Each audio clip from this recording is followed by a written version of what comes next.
Alright, bismillahirrahmanirrahim. Assalamualaikum warahmatullahi wabarakatuh. Alhamdulillahirabbil alamin. Wabihi nasta'in wa ala umurid dunya waddin wa ala alihi wa sahbihi ajmain amma ba'du. Alhamdulillah, I can record this for your consider as your class, but I would like to apologize first because we have left about 3 weeks classes. And today we will conduct a class, and definitely after that I will consider your absence as well in the library and conducting an assignment or task as an attendance sheets in your attendance or your presence.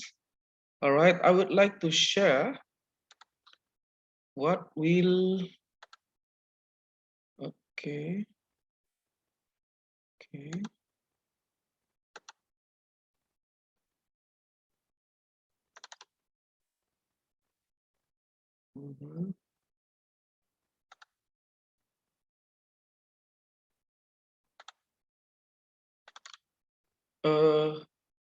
Pekan lalu kita diskusi tentang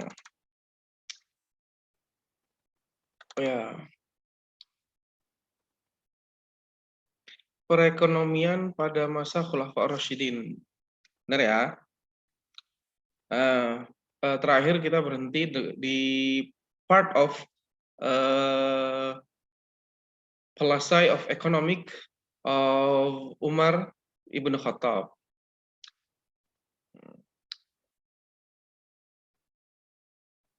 So before while preparing the PowerPoint, I would like to announce that your absence will count on your comment in the YouTube video I uploaded. Oke, ini harus dipindah dulu ini ya.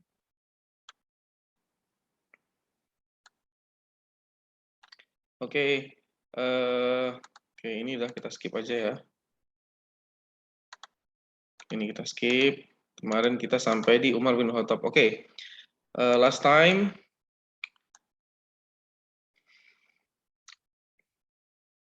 alasan kenapa ada lembaga keuangan reguler dari pemerintahan pada masa Umar bin Khattab, pertama bahwa Abu Hurairah itu membawa 500.000 dirham dari Bahrain. Kemudian terkumpulnya dana kharaj, atau kalau kita konversikan ke masa sekarang itu sama dengan pajak bumi dan bangunan dari tanah sawat yang mencapai 2 juta dinar. Nah, tanah sawat ini berada di Irak, yaitu di pinggiran Sungai Tigris, di sekitar kota Basrah dan Kufah. Semuanya ada di Irak. Termasuk juga di pinggiran Sungai Nil yang ada di Mesir. Nah, kharaj yang terkumpul dari daerah-daerah sawat tersebut itu mencapai 2 juta dinar. Nah, unik kata sawat ini kemudian diserap ke dalam bahasa Indonesia menjadi sawah. Makanya sawah itu tempat untuk menanam tanaman yang subur seperti padi dan tanaman-tanaman lainnya. Nah, tanah sawat itu adalah tanah subur maksudnya. Nah, kenapa diberi nama tanah sawat yang diambil dari kata sauda atau hitam? Karena pada daerah tersebut di pinggiran Sungai Nil, di Basra dan Kufah, tanah-tanah yang subur itu warnanya hitam. Karena kandungan unsur haranya yang tinggi sehingga tanahnya menjadi subur dan produktif. Makanya penghasilan kharaj pada masa itu sangat tinggi di sana. Nah, terus ditambah semakin luasnya ekspansi Islam sebagai negara semakin luas, maka pendapatan negara dari khumsul ghanimah atau 1/5 dari ghanimah itu sangat tinggi. Setelah itu Baitul Mal dibuat secara reguler untuk menjadi kas negara dan mendistribusikan kas negara tersebut sesuai dengan departemen administrasi yang sudah dibentuk oleh Umar bin Khattab dalam bahasa historicalnya disebut dengan Dawana ad-Dawawin. Nah, itu ada Diwanul Juyus, Diwanul Hakim, kemudian Diwanul Barid, kemudian ada juga satu lagi saya lupa namanya ya. Kemudian apa sih kebijakan fiskal dan moneter? Nah, kebijakan fiskalnya itu sebenarnya hubungannya dengan yang tadi saya jelaskan sebelumnya, yaitu pendapatan negara apa saja sih? Pendapatan negara apa saja sih? Nah, ada zakat ya, zakat yang sebelumnya hana zakat mal, kemudian zakat fitrah tentunya, ditambah ada juga zakat hewan ternak, meregulasikan zakat hewan ternak. Kemudian khumsul ghanimah itu sendiri, fai', jizyah, usur, kharaj dan usyur. Nah, ini yang sudah saya jelaskan sebelumnya. Nah, sebenarnya jizyah, usur, kharaj dan usyur itu pajak pertanian, itu adalah bagian dari fai'. Nah, saya review kembali bahwa fai' dan ghanimah itu perbedaannya hanya di perang dan tidak perang. Jadi ghanimah itu adalah harta yang diambil dari non-muslim dengan peperangan, sedangkan fai' adalah harta yang diambil atau diterima dari negara Islam dari non-muslim tanpa peperangan. Nah, baik itu dalam bentuk jizyah, pajak jiwa, jadi non-muslim yang tinggal di dalam negara Islam, itu diwajibkan membayar jizyah per tahun sebesar 1 dinar per tahun. Nah, uniknya, jizyah ini itu hanya dibebankan kepada umur produktif. Jadi anak-anak, wanita yang tidak bekerja, termasuk manula ya, manula itu tidak dibebankan jizyah, hanya kepada laki-laki yang umurnya produktif. Hitungannya kakak, kepala keluarga. Kemudian usyur ini adalah pajak dagang atau dalam perekonomian sekarang itu disebut dengan bea cukai. Nah, besarannya pada masa Umar bin Khattab itu dibagi menjadi 3, ada yang 2,5%, 5% dari barang dagangan, dan 10%. 2,5% untuk pedagang muslim yang menjual barang dagangannya keluar negara Islam. 2,5%, sama seperti pajak. Nah, kemudian 5% itu adalah untuk non-muslim yang tinggal di negara Islam dan ingin mengekspor barangnya keluar negara Islam. Nah, kemudian yang 10% itu adalah untuk barang dagangan yang masuk ke negara Islam dan dari non-muslim. Nah, seperti itu. Itu untuk usyur ya, bea cukai.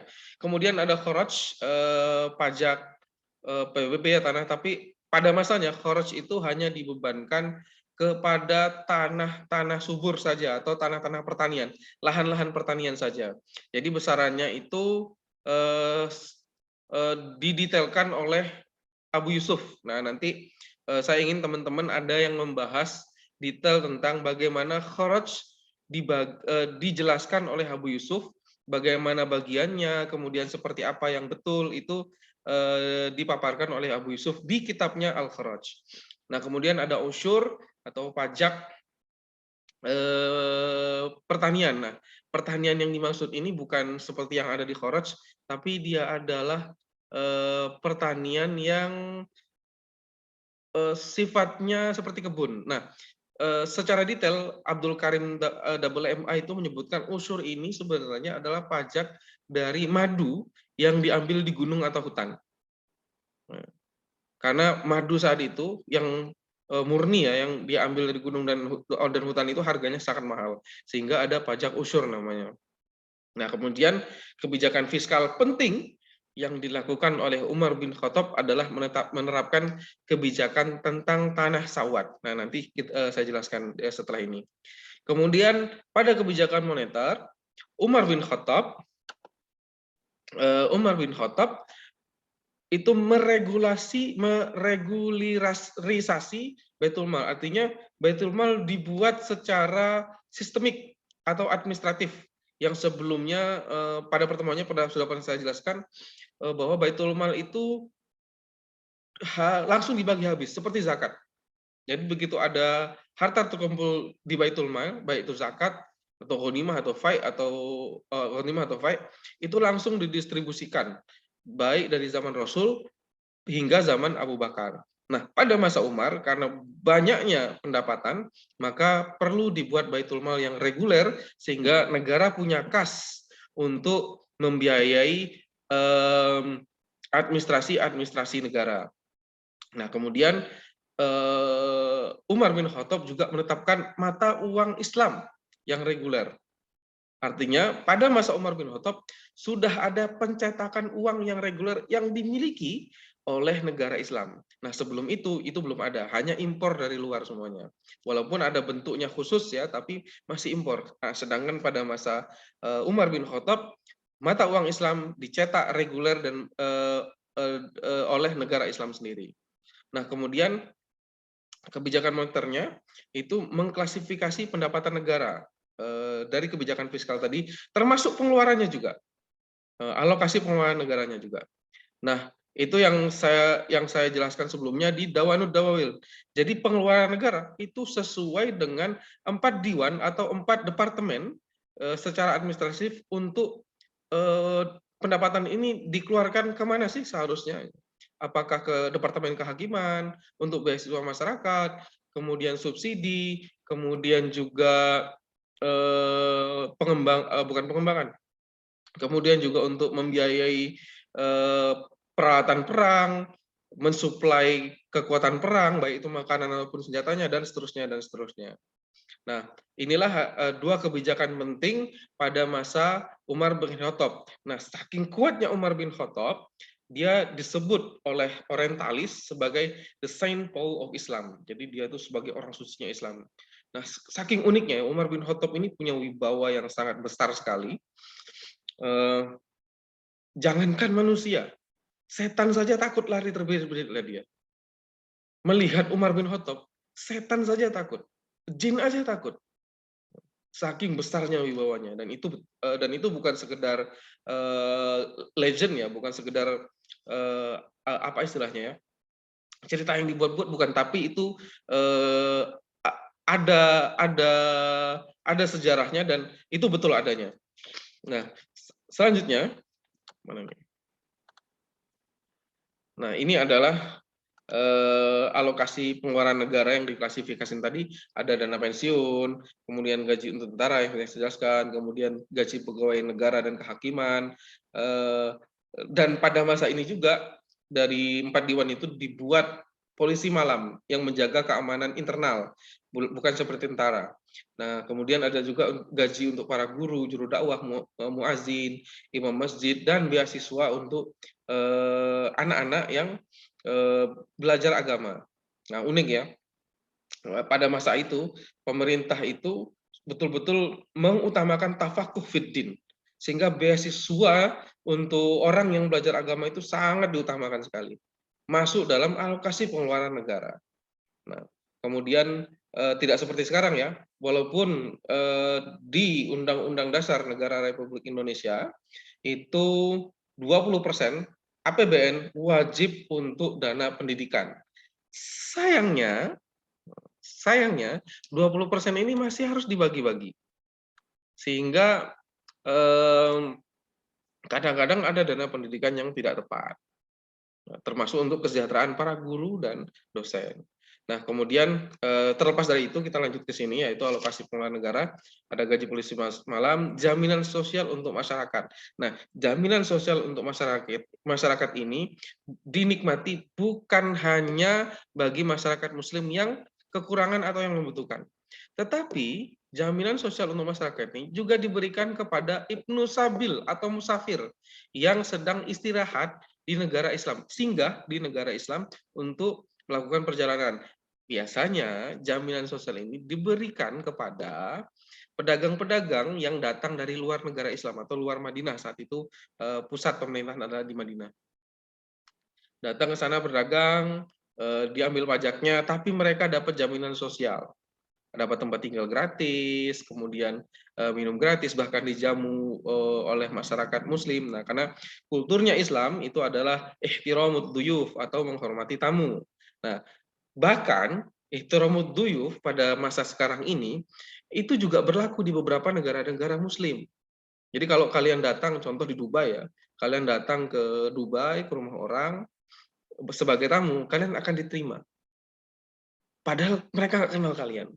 Kalian diterima, dikasih makan, dibiarkan tempat tidur, dibiarkan tidur diberikan tempat tidur, diistirahat di sana, diberi makan minum, boleh mandi, boleh makan apapun, sampai 3 hari. Di hari ketiga, baru kalian ditanya, mau apa datang ke sini? Nah, itu cerita yang ada di Dubai seperti itu. Wallahu alam benar atau tidaknya, karena mudah-mudahan kita juga bisa ke sana nanti, insya Allah. Saya juga belum pernah ke sana. Nah, kemudian kebijakan fiskal penting yang sebelumnya saya ini kebijakan tentang tanah sawat, yaitu adalah pertama melarang transaksi jual beli tanah sawat untuk orang Arab. Nah, tanah sawat itu ada di Basrah dan Kufah serta di Mesir, di pinggiran Sungai Nil dan pinggiran Sungai Tigris. Dan mereka itu pada masa itu belum dianggap sebagai orang Arab walaupun orang Arab ya. Jadi dianggap orang Iraqiyin wa Misriyin. Walaisa Quraisyin.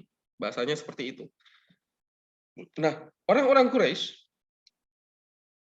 orang-orang yang ada dari Madinah, Muhajirin dan Ansor, itu tidak boleh membeli tanah sawat yang ada di Basrah, Kufah, dan Mesir oleh Umar, dilarang. Kemudian, jika ada yang mengambil tanah sawat karena masuk dari ghanimah, karena pada masa itu Irak di Basrah Kufah itu bagian dari ekspansinya Umar ketika Umar menjadi khalifah, itu harus dikembalikan kepada pemilik aslinya. Entah itu orang Kufah, atau orang Basrah, atau orang Mesir, harus dikembalikan ke pemilik aslinya.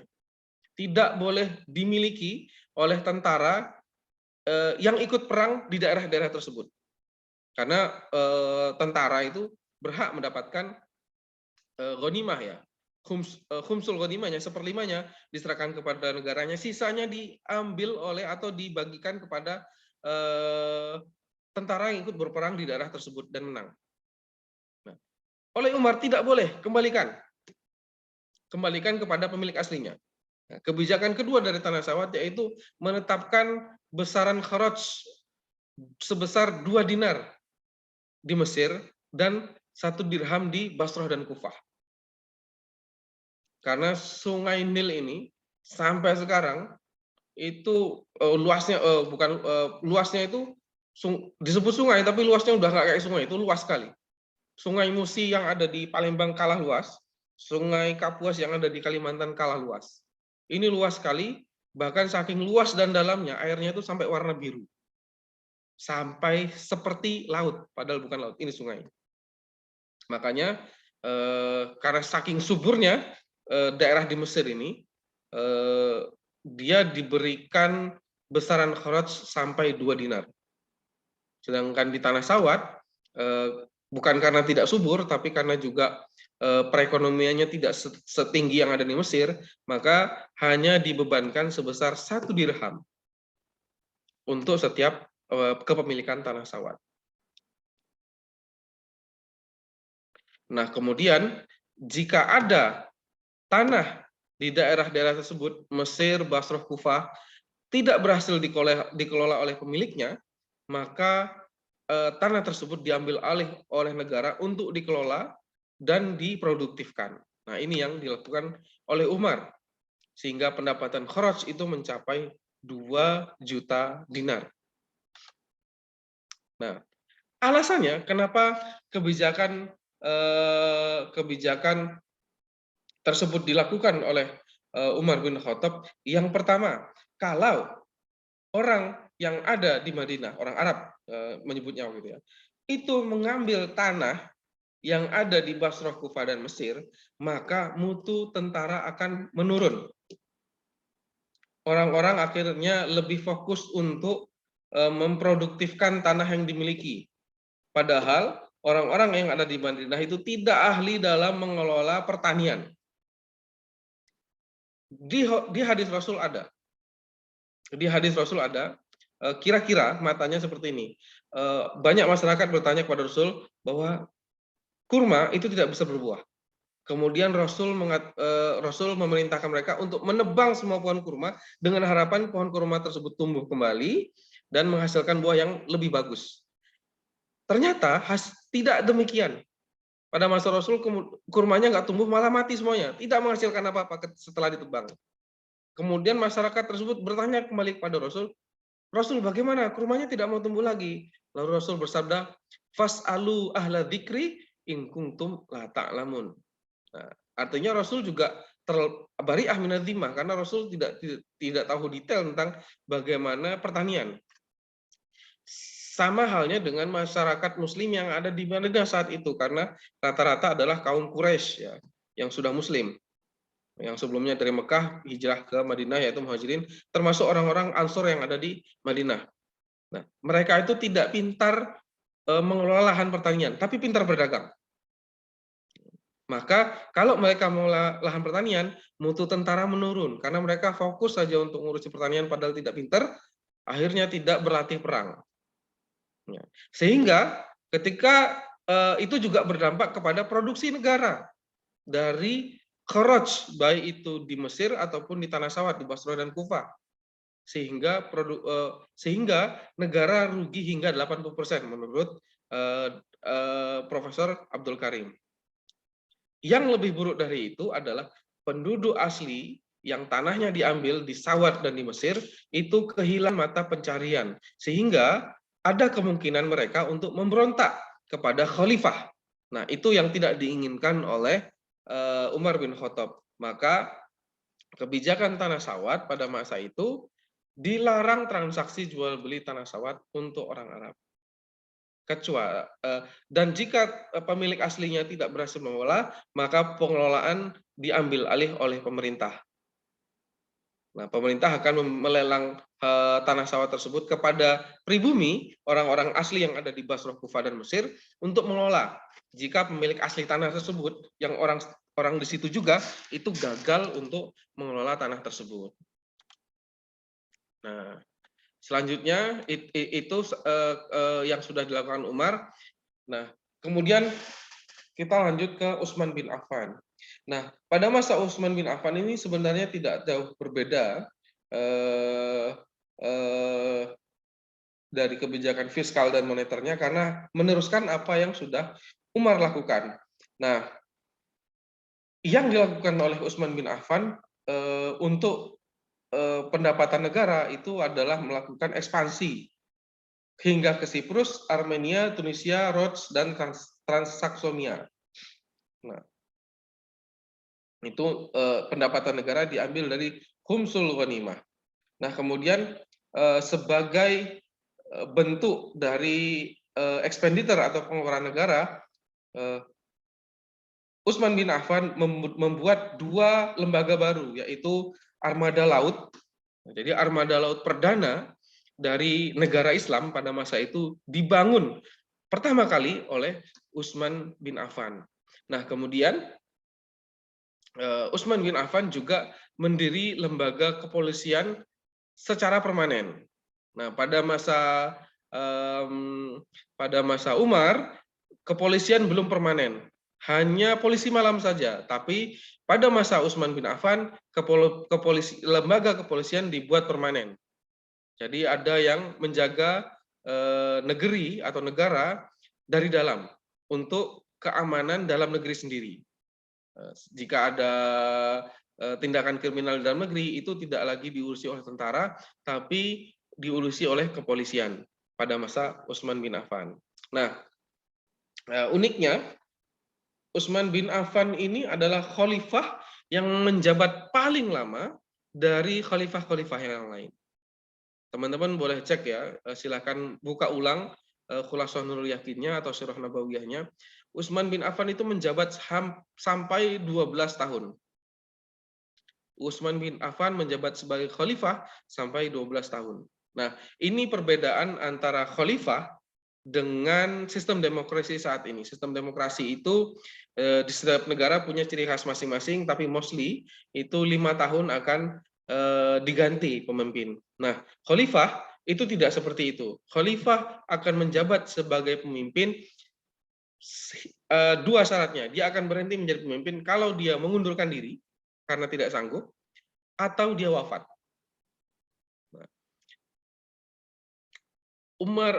Abu Bakar berhenti jadi pemimpin dan mewasiatkan siapa pemimpinnya itu ketika dia akan wafat, dia mewasiatkan siapa pemimpinnya. Umar bin Khattab juga sama. Diganti ketika dia wafat. Tapi Umar bin Khattab tidak mewasiatkan siapa pengganti Umar bin Khattab untuk menjadi khalifah. Nah, makanya khalifah itu maknanya mayakhlufu ba'di. Siapa yang menggantikan saya? Kemudian pada masa kita kembali ke masa Utsman. Nah, pada masa Utsman 12 tahun pertama ini yang dilakukan oleh Utsman. Meluaskan ekspansi, meneruskan apa yang sudah dilakukan Umar, kemudian membentuk armada laut pertama, mendirikan lembaga kepolisian, dan yang paling terpenting menjaga kebijakan tanah sawat yang sudah ditetapkan Umar bin Khattab. Jadi pada 6 tahun pertama kebijakan itu berhasil dilakukan atau dijalankan secara terus-menerus dari Umar hingga Utsman. Sayangnya 6 tahun kedua ini adalah masa penurunan. Banyak hilah ya, banyak kejadian-kejadian setelah itu. Puncaknya adalah Utsman gagal mempertahankan kebijakan tanah sawat yang telah dilakukan oleh atau yang telah ditetapkan oleh Umar bin Khattab. Akhirnya tanah-tanah sawat itu diambil alih oleh bukan diambil alih, dibeli oleh orang-orang Arab, orang-orang yang ada di Madinah, kemudian akhirnya mereka fokus dan seterusnya sehingga pendapatan negara turun. Orang-orang yang ada di sana pun kehilangan mata pencahariannya karena orang-orang yang di daerah tersebut itu semuanya bukan semuanya, rata-rata adalah petani. Rata-rata adalah petani. Nah, kalau antum tahu sampai sekarang tanah sawat itu termasuk di Afgan itu memproduksi satu tumbuhan yang harganya sangat mahal. Namanya saffron. Atau kalau antum bisa teman-teman bisa temukan di Al-Qur'an, hadis atau di literatur Arab disebut dengan za'faron. Kalau bahasa modernnya itu disebut dengan saffron ya. Saffron yang bunganya kayak yang diambilnya itu bukan bunganya, tapi apa namanya? Putik bunganya. Jadi ada kayak garis, bukan garis ya, kayak apa namanya itu? Kayak kecil-kecil gitu ya, kayak kabel-kabel kecil, kok kabel sih. Pokoknya yang ada di dalam bunganya itu bukan kelopaknya, ya putiknya ya, putik bunganya itu yang diambil, kemudian dikeringkan dan digunakan untuk campuran makanan dan itu menyehatkan. Dan harganya sangat mahal sekali. Dari dulu hingga sekarang harganya sangat mahal. Makanya orang yang tidak telaten dalam mengurusi ini itu bisa rugi. Bukan hanya rugi untuk dirinya tapi juga rugi kepada pendapatan negara karena pendapatan negara dari kharaj itu sangat tinggi. Itu za'faron ya. Oke. Nah, karena kemudian gagal, akhirnya terjadilah pemberontakan sehingga ini ringkasnya seperti itu, terjadilah pemberontakan, kemudian Utsman diminta untuk turun, dan yang lebih buruk orang-orang yang berontak ini ada apa namanya? Ada politik bayangan di belakang itu. Nah, saya pernah baca sirah bahwa ada orang yang bermain di belakang. Sebenarnya di masa-masa Utsman ini orang-orang dari Bani Umayyah itu sudah mulai menyusup secara politik untuk mendirikan daulah Umayyah. Mereka inilah yang kemudian menfitnah Utsman sehingga orang-orang yang datang dari Basrah, Kufah dan Mesir ini datang ke rumah Utsman dan menghunuskan pedangnya kepada Utsman sehingga Utsman wafat. Ada 12 orang dari 12 kabilah. Nah, karena ketika Utsman mengirim surat untuk kepada perwakilan orang-orang yang sebenarnya ingin mempertanyakan kenapa kita tidak diberi kesejahteraan di Tanah Sawat, kenapa tanah-tanah kita diambil, kenapa kebijakan yang sudah ditetapkan oleh Umar tentang Tanah Sawat, kebijakan fiskal tadi itu berubah, tidak berlaku lagi, sehingga orang-orang penduduk asli itu kehilangan mata pencahariannya. Mereka hanya ingin meminta klarifikasi, tetapi surat yang dituliskan oleh Utsman pada masa itu dibacakan salah atau sengaja dibaca salah oleh penyampai beritanya. Nah, kalau teman-teman lihat sejarah Nahwu, Nahwu itu yang menuliskan ilmu Nahwi itu adalah Abu Aswad Ad-Duali. Kapan ia merumuskan ilmu Nahwi? Yaitu ketika Ali bin Abi Thalib itu menjadi khalifah. Sebagai pelajaran, karena pada masa Utsman, huruf ba, ta, dan ta itu sama. Tidak ada titiknya. Nah, huruf ba, ta, dan ta itu sama, tidak ada titiknya. Qaf dan fa itu sama, tidak ada titiknya. Sehingga orang yang tidak tahu, itu bisa salah baca. Atau orang ada yang sengaja salah membacakannya. Seperti yang terjadi pada masa Utsman. Harusnya di surat itu tertulis waqab balahum, atau terimalah mereka menjadi tamu. Tapi apa yang tertulis waqotalahum, dan bunuhlah mereka. Perwakilan-perwakilan ini tidak terima, kemudian akhirnya datang ke rumah Utsman dan terjadilah pembunuhan tersebut. Nah, ini yang kemudian digunakan oleh para orientalis yang menyatakan bahwa sistem khalifah itu tidak betul, padahal ada intrik di balik hal tersebut.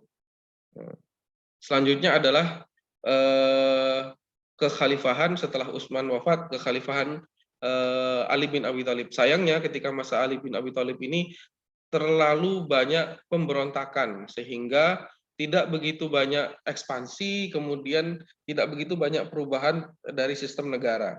Nah, tapi saya ingin teman-teman itu kemudian membuat tugas tentang Ali bin Abi Thalib ini, yaitu apa sih pokok kebijakannya, ekonominya pada masa Ali bin Abi Thalib.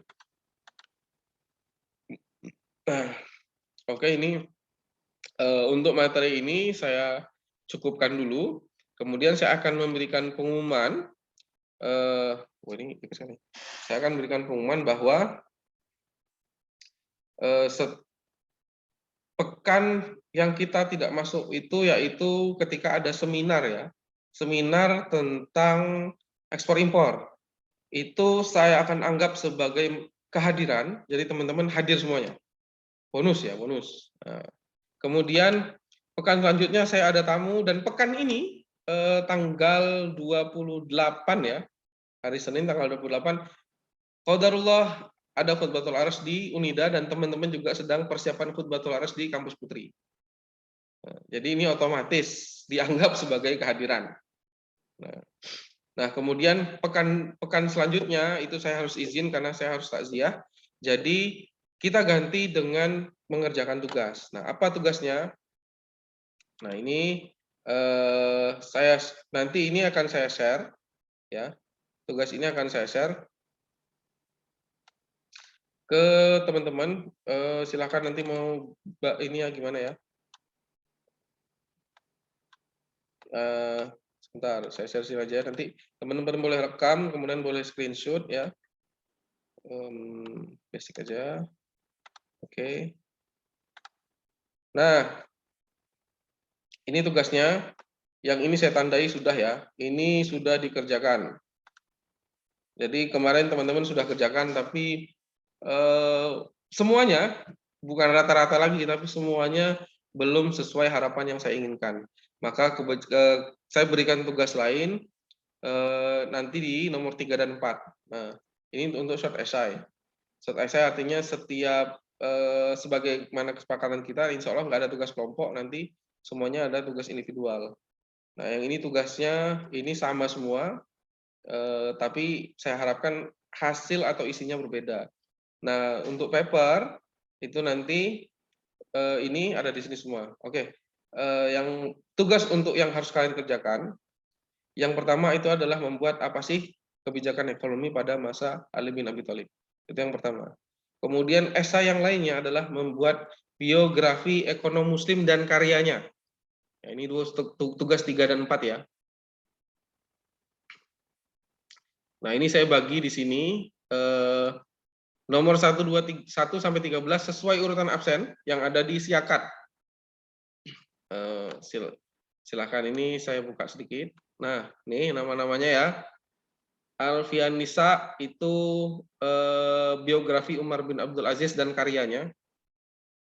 Kalau nggak ada berarti hanya biografinya saja. Kemudian Fatma Nabila itu biografi Abu Yusuf dan karyanya. Abu Yusuf itu, ini saya kasih spoiler aja, Abu Yusuf itu punya 2 karya besar tentang ekonomi, yaitu Kitabul Kharaj dan Rasail. Nah, kemudian Izzah Al-Mahbubah itu Imam Al-Syaibani, biografi dan karyanya. Ini ringkas saja, 1 sampai 2 lembar, insya Allah sudah cukup, lebih tidak masalah. Kemudian Lilis Sa'adah, Abu Ubaid, biografi dan karyanya.